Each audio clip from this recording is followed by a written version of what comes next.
બે ડાયરા લઈ અને એક ડાયરામાં હાજરી ન આપી, બીજા ડાયરામાં હાજરી આપી.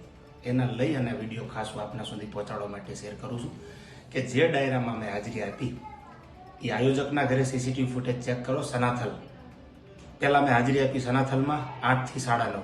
9:30 મેં આયોજકની રજા લઈ અને પીપળા પ્રોગ્રામ જવા માટે નીકળ્યો. મેં નથી ખોટું કર્યું કે નથી પૈસા લીધા આયોજક પાસેથી.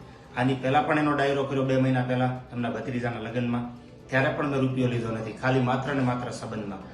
તો જે પણ મેં વિડીયો ફરતો જોયો એટલે ખાસ સ્પષ્ટ કરવા માટે કે એટલી ખબર મને પડે છે આ ફિલ્ડમાં કે ડાયરો લીધા પછી ક્યાં જવું ક્યાં ન જવું. એટલા માટે સ્પષ્ટ કરું છું કે એક પણ રૂપિયો લીધા વગર સંબંધ જાળવવા કાર્યક્રમમાં મેં હાજરી આપી છે. છતાં પણ જો કોઈને એમ થતું હોય કે હાજરી નથી આપી તો એ વાત બહુ બિલકુલ ખોટી છે. જે પણ મિત્રો જે પણ વિડીયો વાયરલ કરે તો એને ખાસ નોંધ લેવી કે પહેલાં જાણી જોઈ અને વાત સાચી શું છે એ પબ્લિક સુધી મૂકવા નમ્ર વિનંતી. આજ પણ એમના ફાર્મ હાઉસના વિડીયો કે સીસીટીવી ચેક કરો, જેમાં 8 થી 9:30ની મારી હાજરી છે અને રજા લીધા પછી આયોજકની પીપળા પ્રોગ્રામમાં જવા માટે ડાયરામાં નીકળ્યો છું. આ વાતની ખાસ નોંધ લેવી.